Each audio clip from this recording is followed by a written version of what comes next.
Chris Paul is gone from the Phoenix Suns. We thought it could happen. We didn't know quite how, and it does not seem like he was too happy about it. On today's episode of Locked On Suns, we'll talk about CP3's exit and the Isiah Thomas bombshell that he dropped on Suns fans as he left. Let's go. You are Locked On Suns, your daily Phoenix Suns podcast, part of the Locked On Podcast Network, your team every day.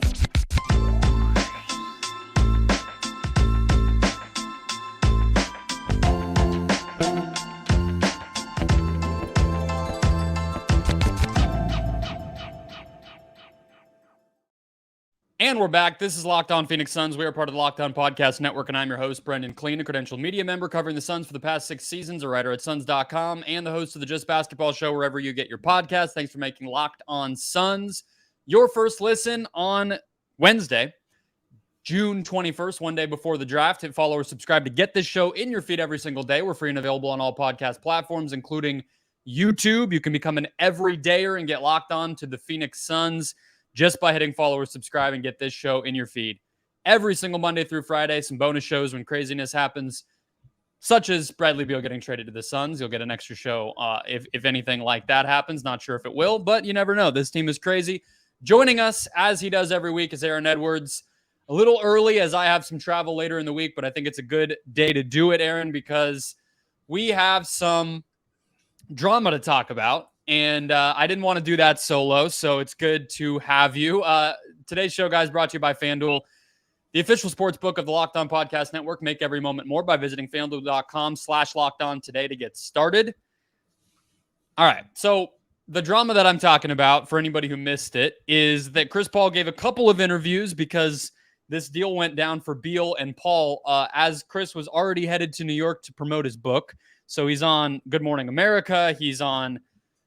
he does an interview with the New York Times, I think one with GQ also, and basically says that he was kind of blindsided by the trade. And then in the New York Times interview says Isiah and Matt must have wanted to go a different direction. He apparently had, I think, breakfast with James Jones like late last week. And then by Sunday, obviously the deal goes down, and he is not trying to hide at all who he thinks was behind all of this. So we'll get to the Isiah Thomas part of it in more depth in the next segment, Aaron. But as far as Chris, honestly, I don't know if this is sappy, but it does kind of suck to me that it seems like this ended a little ugly. And from Chris's standpoint, that seems to be what happens in every single stop that he has.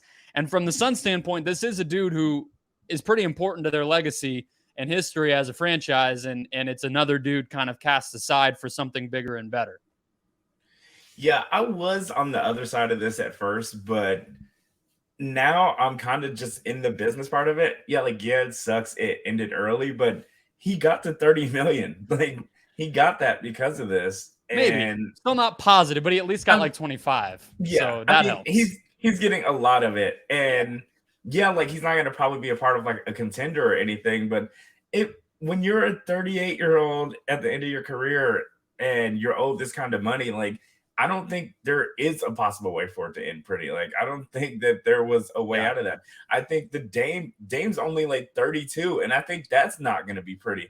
And because of the money, the Bill thing, he got lucky because of the no trade clause, so it didn't end super ugly. But in most cases, an old guy and this much money is not going to equal a pretty breakup. And they kind of just had to rip the Band-Aid off because it had to happen. And that's why, I'm never going to stick up with the Isiah Thomas part of it, but it was going to happen. So it's blaming Isiah Thomas for saying the sky is blue. This was going to happen regardless.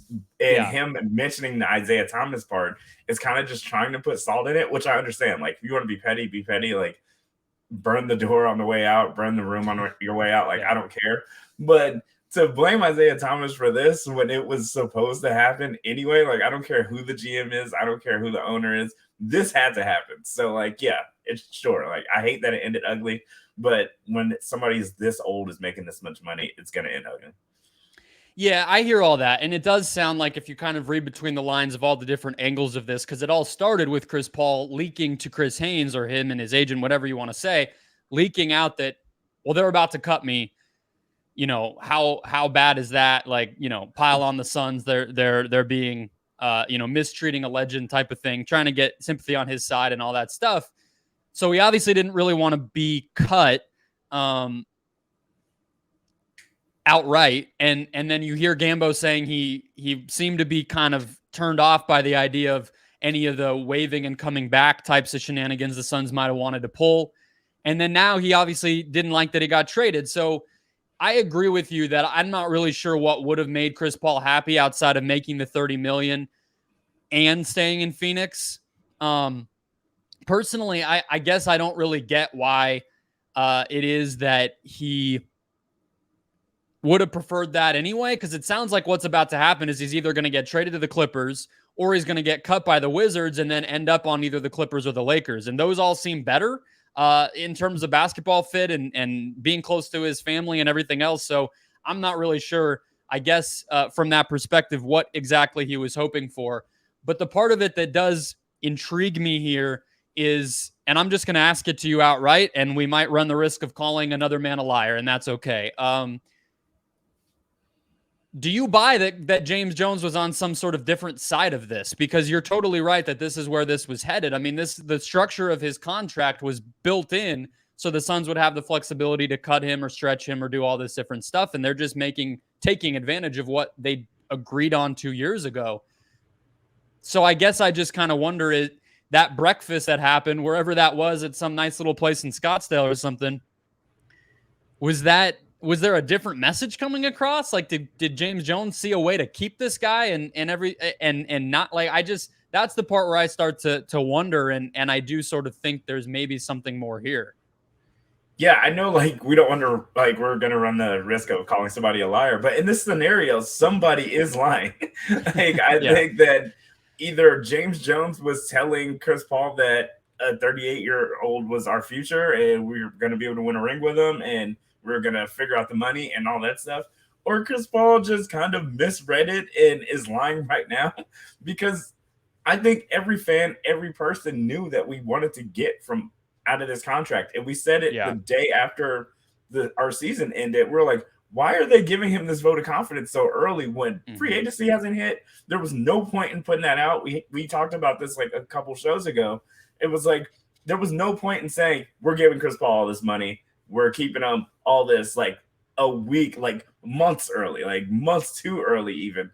And so all of that seemed weird even to begin with. So I don't know why he would think that this wasn't going to happen. Like, the roster had to change. They were making the changes already coach wise. Like, I just don't understand what he thought would happen. He kept saying this is a business. So I don't understand. Like, you've been in this long enough. You knew something like this had to be possible. Yeah, and let me clarify, because I hear you when you were saying a minute ago, like, everyone knew it was headed this way. When I said I'm bummed that it is like having to be the NBA, petty drama, nonsense on the way out here, I'm not just saying that from the Sun side or whatever regarding Isiah Thomas or anything else. I'm also saying it from his side. It's just, it's obnoxious, I guess, to me that like people can't just kind of be adults here when everybody's making millions and millions of dollars. And like in the grand scheme of things, everybody is sort of getting what they want. It seems like Chris Paul wanted the money and to be able to go where he wants to go, unless the Wizards really screw him and just sort of refuse to play ball. It seems like he will get that. The Suns wanted Bradley Beal. They have him.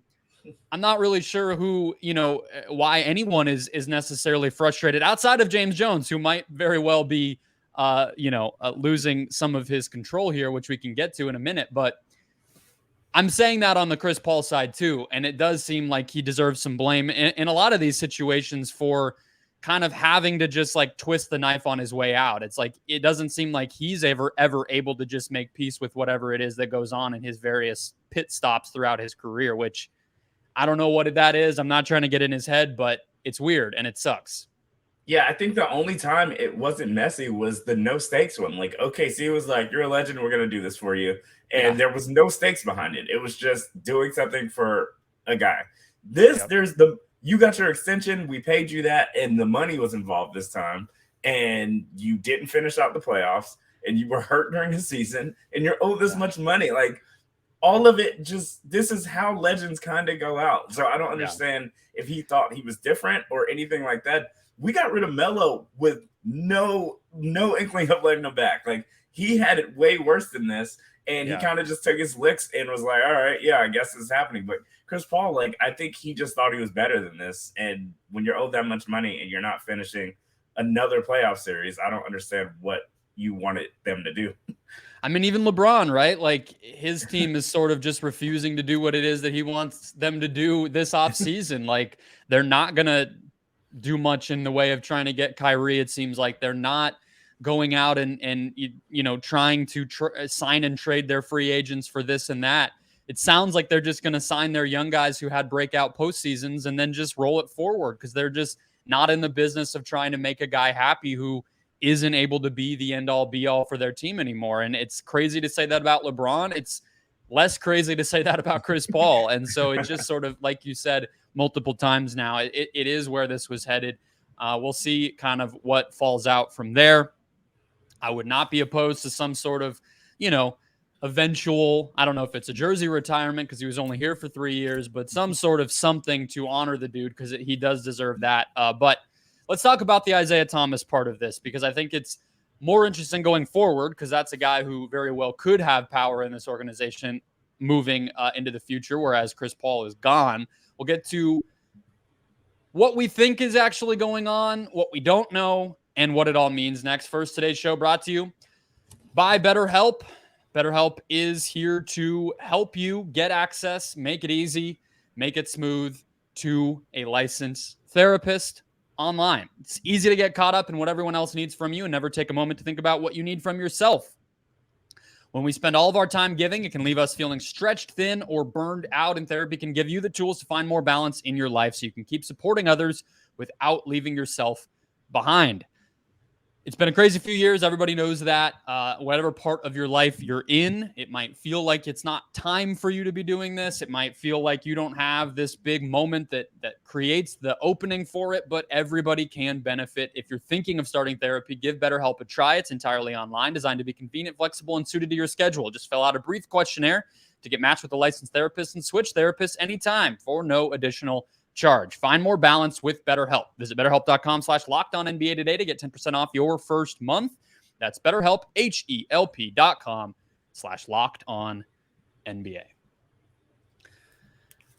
Okay, Aaron. So Isiah Thomas is somebody that all the way dating back to prior to Mat Ishbia ever even becoming the official owner of this team, when he made his first appearance courtside, that Chris Haynes was doing the game and dropped the bomb that Isiah Thomas was expected to have a role. Then the comms group headed up by Adam Mendelson, which is LeBron's kind of right-hand man.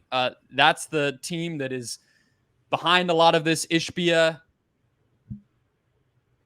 outward going on Bill Simmons and all this stuff. They come and do damage control. Then Ishbia has to answer for it at his introductory press conference.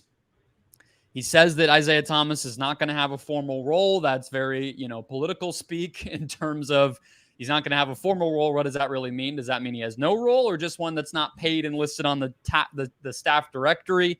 And now we get Chris Paul reiterating multiple times in this New York Times interview, basically, that he thinks Isiah and Matt wanted to go a different direction. Not an accident. What do you make of all of this? And what do you make of all of this? Let me start there. I think a lot of it, a high percentage of it, it was just Chris Paul trying to set fire on his way out. I think he knew the magic words. He knew what the fans wouldn't like. He knew what would blow up.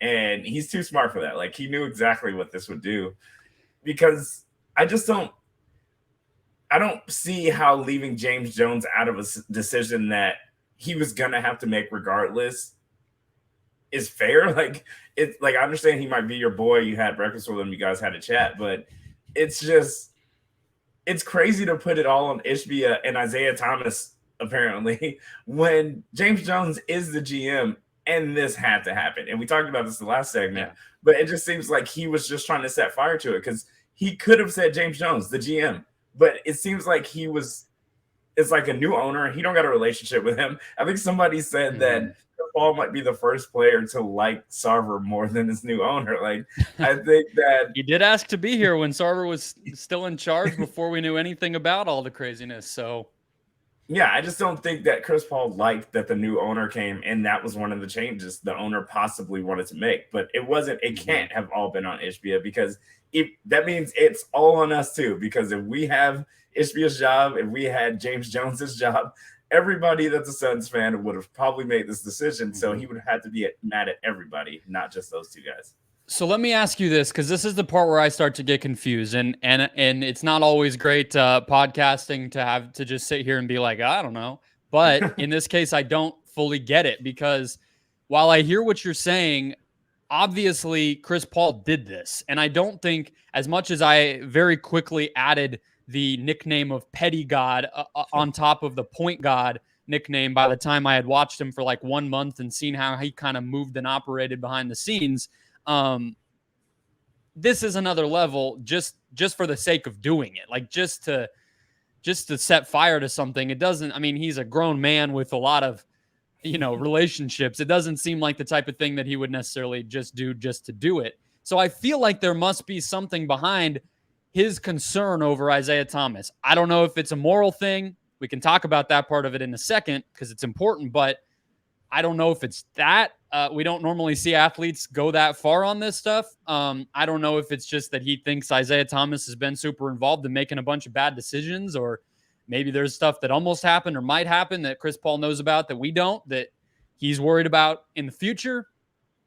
But it doesn't just seem like trying to protect James Jones. James Jones gets paid a lot of money, has a guaranteed contract, and a lot of, he's only like 40-something years old. Dude has a lot going on. I don't think he needs Chris Paul to vouch for him in that way. So that's just the part of it where it doesn't quite add up to me of why he would feel the need to do this outside of a genuine just like being put off by the fact that Isiah Thomas is involved here. And I don't know what the reason behind that would be, why he's concerned about it, but that part seems to be true, that he just does not like that this is where the things are headed for this team. Yeah, it could just be that Isiah Thomas is around the building now and he's in the office with Ishbia, and they could be making decisions.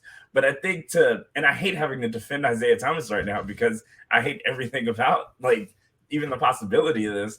But to put it on those two and be like, they wanted to make this happen, so they made it happen, is wild because we wanted to make this happen.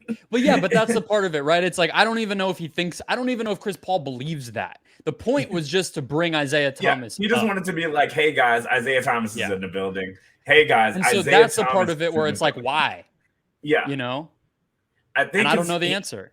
Yeah, it's a weird thing. Like, either he has his pulse, like his fingers to the pulse of the Suns fandom, and he knew that we would be like, oh God, no, or he really believes it. Like, I don't know. It's either or. Yeah. I mean, it's like, even if he doesn't have some sort of moral disagreement with it or basketball disagreement with it either, I do feel like Chris Paul is the type of guy that one thing that I mean when I say petty God, and like my tweet about, if you don't think Chris Paul was intentional about all this, you absolutely do not know Chris Paul. Like, it's like going viral in a way that I like very few of my tweets ever have. And I'm like, is this a surprise to people, or did I just do the thing where I worded something in a big way that makes people gets people's attention on Twitter? I'm not really sure, but I do think there's a level of the pettiness when I say that about him, that what I mean is, I think that he has a little bit of a disdain for how things work in the NBA. And I think that could be simply what's happening here, is that it's just like, he did obviously agree to this. He knew some of this was coming. But I think when he just sees different people getting involved and different people shoving their noses where they shouldn't be and all this, and he's like, I'm Chris Paul. You know what I mean? Yeah. Like, I matter more in this situation than any of you. I get how the business works, but that doesn't mean it has to be so disrespectful. I mean, I'm kind of assuming things now, but like, that's kind of where I feel like a lot of this might be coming from. And so I think there could just be a level of, like, again, verging on calling people liars, but I do think Ishbia has not been honest about this. I think there could just be a level of Chris Paul being like, I don't have to keep a secret anymore. This dude's involved. Yeah. There you go. Now everybody knows. And I think that could just be part of it, because he's had to watch Ishbia just basically say multiple times point blank that this is not happening when it is. Yeah, it could definitely be that. And even I can't wait to figure out what Aiton's gonna say after all the smoke clears. I think he's gonna be the chattiest one of all. So like, yeah, it could be so much going on behind closed doors. And once they don't have to be there anymore, they would do it. I mean, if anybody was gonna like say or put it all out there, it would be Jay Crowder. Like he did nothing but clock and eye emojis for a whole year and didn't play a game for us. And he still I don't think he was around enough in the Ishbia era to have an opinion. Mean for that, you know, I mean like in general, like he said nothing about like everybody's like things are going on in the locker room 2 years ago. Things are going on in the locker room, and we never heard anything still. So like, yeah, maybe Aiton will be the chatty one, and if we hear it again, then I'll definitely believe it. But it just seems like one of those things he knew would kind of blow up. And also, Chris Paul has never really had issues with monsters signing his checks. So it's a lot of owners that he was kind of fine with that he never really kind of talked down. I think a better way to put it might be that Chris Paul knows most of them are monsters. You know, might just be the way to go about saying that. I think that the last thing I'll say, because I do just want to, instead of beating around the bush, Isiah Thomas is both bad at his job and has moral, ethical concerns about bringing him into a basketball organization. The dude settled for $10 million with a woman in the Knicks organization who credibly accused him and was found to be true in a civil suit that he sexually harassed her. That's not a disagreement or an alleged or anything. I'm allowed to say that because it's legally been proven. That is a fact about Isiah Thomas.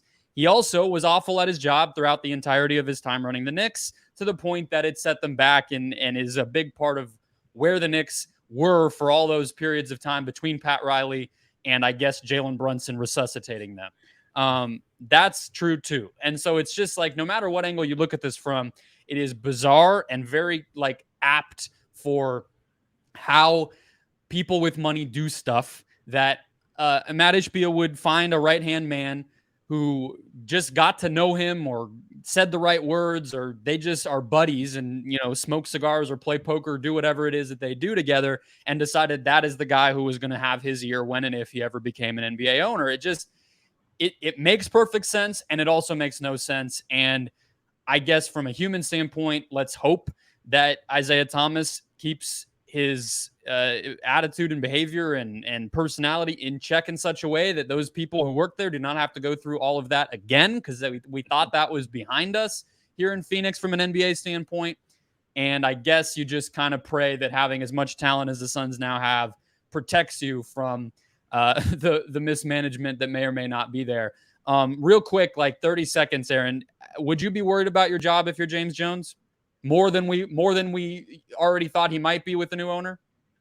No, like we said earlier, like I think they're just gonna, if anything, promote him higher and then kind of just put somebody below him to technically have the job. But I think he's gonna be with the Suns for a while.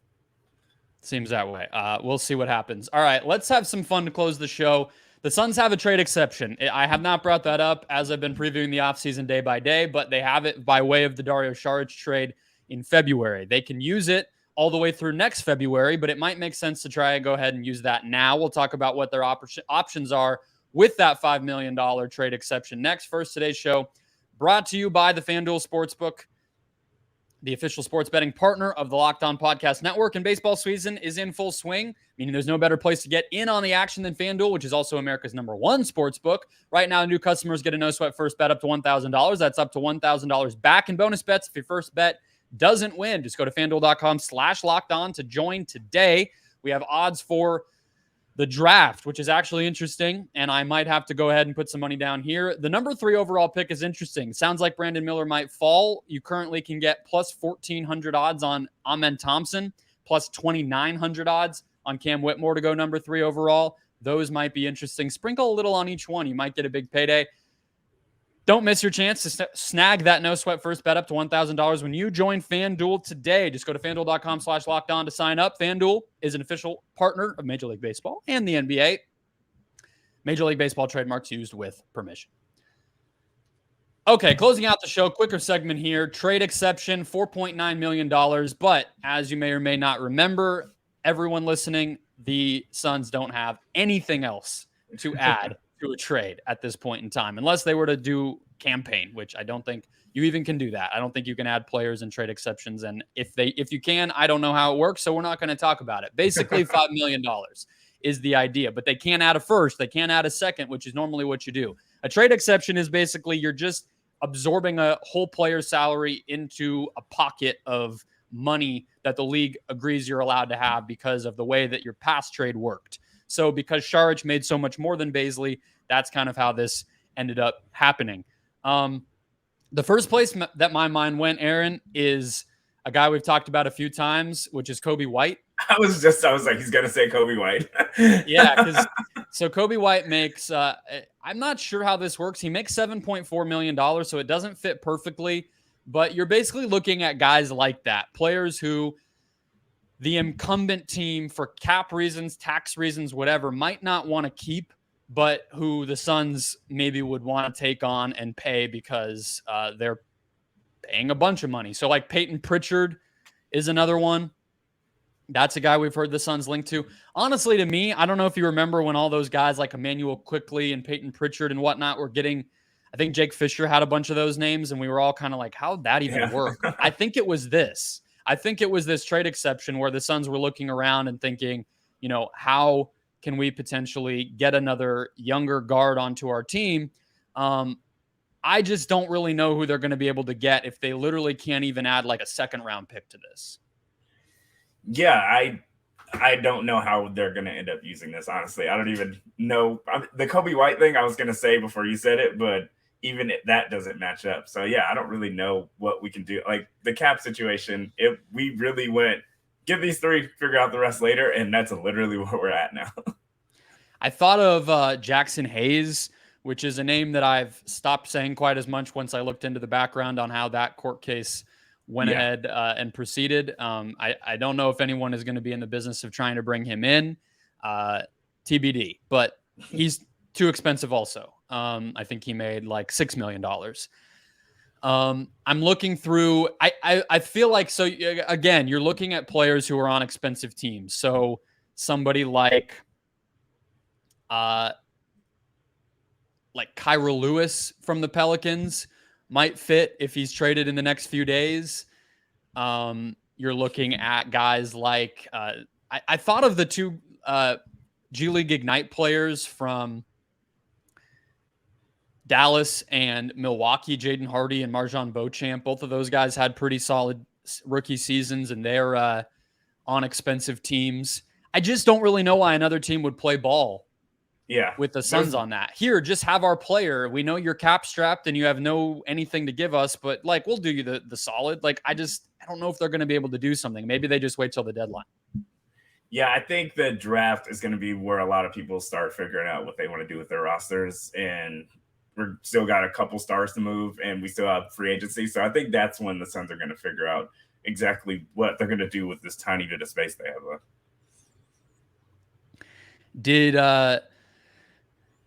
Is there any minimum player that you're more excited about than you were now that like, okay, it's also you're signing up to play with Beal? Like, is there anyone you have your eyes on? I know the Fultz thing is just taking up every ounce of your attention right now. Yeah, but, I was going to say it. But have you had the chance to think about any minimum guys? I did 8 in trades yesterday. If there's an 8 in trade outside of Fultz that excites you, you can share that here too. But the minimum guys, I'm trying to get my head around like who would really take that big of a pay cut. I saw like the thing about Otto Porter today. I think he's at a point in his career where shooting corner threes and taking less money is probably all he's going to get now. He doesn't finish seasons. He's always hurt. And yeah. Kelly Oubre, return of Kelly Oubre at the minimum. I don't know. It's always just, it is such a surprise that it's kind of hard to predict. Like, just every so often guys just decide that they're fine making way less money than you maybe thought that they would be okay with. Goran Dragic keeps coming to mind, but I feel like there is a chance that he's just cooked. Yeah, I think he is. Because I would have said that maybe a year ago. Yeah, before this weird Bulls thing where I don't even know why he chose to go to Chicago and then he didn't play particularly well. Yeah. Do you think somebody will be dumb enough to allow the Suns to buy a high second round or late first round pick like the Warriors used to do? Or have teams gotten smarter and realized that is just going to make them be like the butt of every NBA joke. Like, remember how many, didn't the Bulls sell like 2 or 3 straight picks to the Warriors? It was just like every year they went ahead and did that. I just feel like teams are smarter than that now, but that's what the Suns are going to be calling on that too. Yeah, I don't think anybody's going to be in the business of helping us out for a while. They're the biggest. Let's end on this. How big of an enemy of the Suns or are the Suns to the rest of the league? Like, can you put into perspective for people how hated this team is going to be? I think people don't really hate us because I think they think we're doing it all wrong. So I think they just are waiting for us to fail. So I think that if anything, they're like, go on, do it. Like, we're just going to make fun of you when this doesn't work out. So I don't really think they think we're enemies. So maybe no favors, but also not necessarily hatred. Yeah. Yeah, that feels fair. All right. Yeah, I agree. I wanted to throw the trade exception thing out there just because I haven't talked about it, and the minimums, I'm not sure. I mean, I know, again, not always great to just sit here and say things that I don't know, but the reality is it's just going to be Durant, Booker, Ishbia, Isiah Thomas, James Jones just sitting there and having meetings with guys and being like, please take $2 million and we'll give you a ring, and we promise, and please. And we'll see what happens. All right. That'll wrap us up for the day, though. We'll have a bonus episode coming, looking at the second round options for the Suns, some of the guys if they do end up buying a pick. And then we'll have Howard Beck on Thursday to break down this big three. He has been a hater on all these other shows, and I'm going to have to just kind of hold his feet to the fire, play, the judge, attorney, whatever it might be to get him to put some respect on the Suns' name. So tune in then. Hit follow or subscribe to get all those shows and more throughout the offseason in your feed. Become an everyday or get locked on to the Suns every day. And I'll talk to you guys then.